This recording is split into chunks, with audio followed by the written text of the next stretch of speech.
ang tapang mo. Hindi yung nandun ka lang. Alam mo, ang mahirap kasi sa'yo,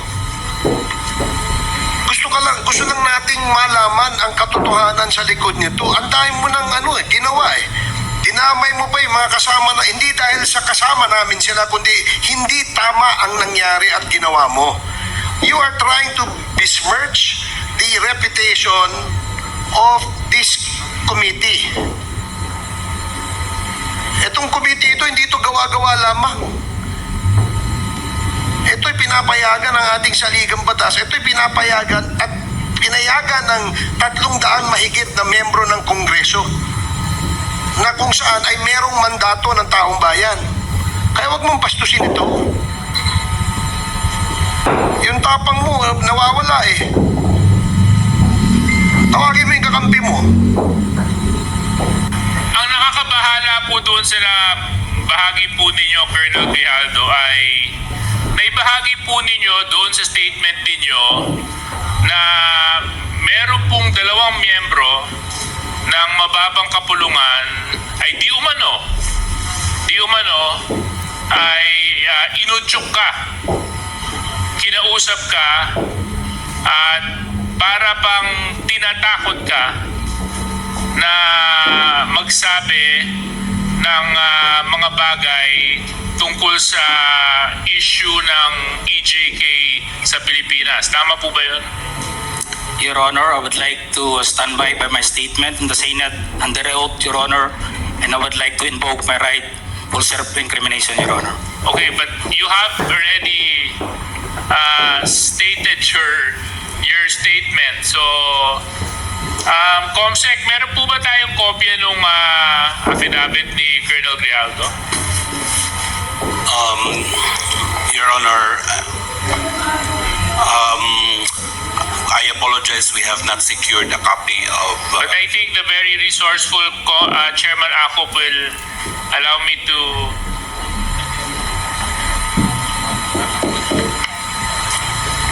Thank you very much. So, anyway, Colonel Grijaldo, meron po akong copy ng affidavit nyo. At ito naman po ay pinaninindigan po ninyo. Tama po? Yes, Your Honor. Okay. Maraming salamat.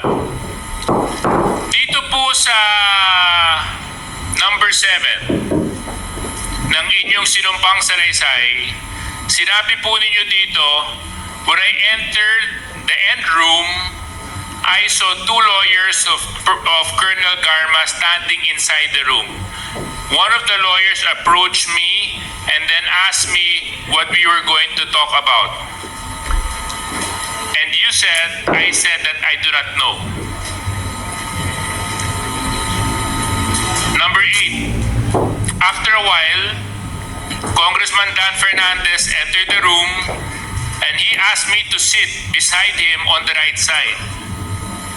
Then Congressman Abante entered the room and sat on the far end chair on my right. Far end chair on my right. One of the lawyers of Colonel Garma stood at my back. Your Honor, I would stand by my statement Okay, in the so Senate I would understand. under oath, Your Honor, and I invoke my right for self-incrimination, Your Honor. Point of order, Mr. Chairman. Point of order. What is the point of... I don't see any reason why our guest keeps on invoking his right against self-incrimination when Deputy Speaker J.J. Suarez was not asking him anything incriminating. He was just merely reading a portion of his affidavit. So I don't like, Mr. Chair, that this committee, that our resource person may impress upon the public that we are here to corner him and to incriminate him. Please, tigilan mo yan. Hindi naman, Mr. Chair, it's not right to invoking self-incrimination when in fact DSJJ is not asking you any questions but merely reading his affidavit. Baka naman ang message na pinapakita, Mr. Chairman, sa publiko, inaanggulo natin siya dito. I'm sorry, Mr. Chair, but I have to manifest this. I think his invitation to the Senate was to discuss about EJK and illegal drugs. And nowhere in his affidavit did he mention anything about illegal drugs and EJK. He did not share any inputs or his knowledge on illegal drugs. His participation in that Senate inquiry was merely to besmirch the reputation of some of the chairmen here. And as a result, attempting to degrade the integrity of the Quadcom.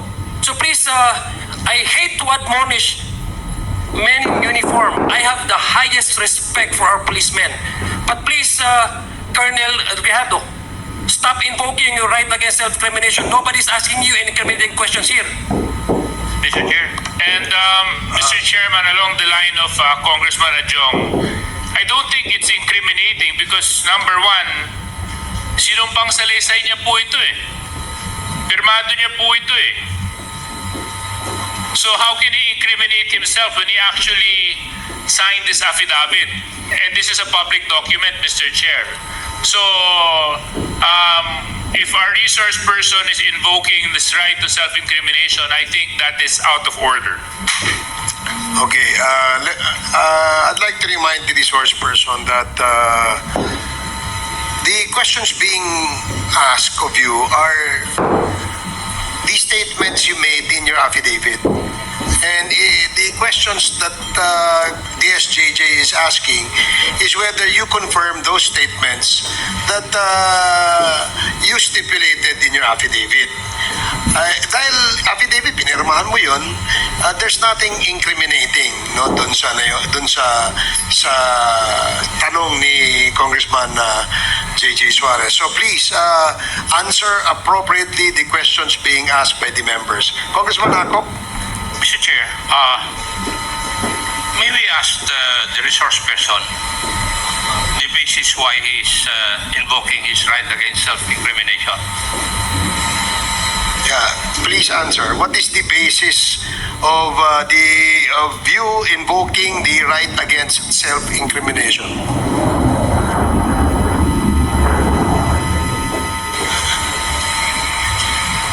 Police colonel ka, investigador ka dati. You know the basic rudiments of investigation.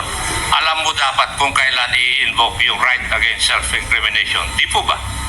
Kasi nagko-conduct ka ng investigation eh. Now, may I know your legal basis why you're invoking your right against self-incrimination?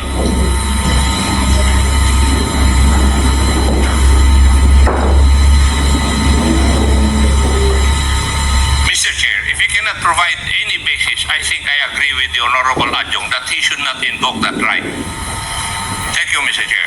Thank you. I share the sentiment of Congressman Akop. If indeed the resource person cannot explain to this committee why he is invoking his right against self-incriminations in reply or in response to the questions raised by DSJJ Suarez, then I would agree that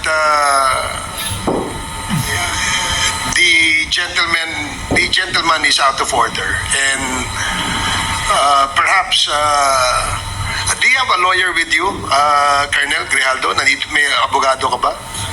Would you like? Wala po, Your Honor. Do you want us to provide you a lawyer? No, Your Honor. Because your lawyer or lawyers that we can provide you will assist you on telling you what your rights are in this committee hearing. So, gusto mo ba mag-provide kami ng abogado? No, Your Honor. So you will answer and reply to the questions of the members.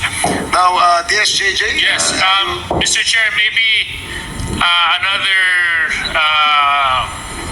opportunity we can provide to the resource person. Colonel Grijaldo, kung kayo po ay hindi komportable dahil nga maraming nanonood at nasa publiko po ang hearing na ito, would you want or would you request for an executive session so that you can divulge the details and the truthfulness to the affidavit that you executed in the Senate hearing? No, Your Honor. Okay, so Therefore, we can proceed, Mr. Chair. Please proceed. So, Colonel Grijaldo, matanong ko lang po, ano po ang nag-udyok sa'yo para i-execute tong affidavit na ito? Just I have said, Your Honor, during my opening statement in the Senate, it was Tuesday. We have a hearing here on Tuesday, and we ended up on the Wednesday on the event of the Typhoon Christine. And as I have said, I go back to my home, and diniptip ko po yung nangyari sa akin, Your Honor. And I never told this to my wife that time for 2 days. Until such time on the Friday, I was informed by the PIHAW that I'll be attending a Senate hearing. So, naisabi ko dun sa asawa ko, Your Honor. And nag-a-argue pa kami kasi ayaw niya. Ako kasi gusto ko na may sabi. And sabi ko, we have to go on a Sunday Mass, and we need wisdom for this para mabigyan din tayo ng lakas ng loob para ma-resolve natin tayo kasi tayo nag-aaway. Nagkaka-problema. Hindi na rin kami nag-aano nun eh. So on the Sunday, it was on the gospel. Sabi ko, pakinggan natin kung ano man yung masabi ng gospel sa atin that day. And it was a great enlightenment and a wisdom na ibinigay sa akin, Your Honor. The gospel said that it's not all about the crown, but it is about the cross. It is not about the honor, but it's about the sacrifice. It's not being the first, but being the last. It's not being the great, but being the servant. Sabi ko sa asawa ko, bakit naibigay sa atin to? We have to and to sum up that, Your Honor, ang sinabi nung pare, sabi niya, it's not about the experience, because yung experience kasi natin sa buhay, it may be good or bad, but it's all about the lesson learned that time, Your Honor. So I have that courage, and even my wife submitted to my decision. And on the next day, pumunta na po ako yun. Nandun po yun, nag-narrate, ginawa ko po yun, sinulat ko po yun. And it was on that mass that time that it is a Sunday for the PDLs. It was a Sunday for PDLs. Sabi ng pare, we have to give dun sa mga brothers natin na nakukulong. Hindi ko nga akalain na I would be the one also to experience that nung sinabi ng pare. So, that's all, Your Honor. That is all that happened, Your Honor.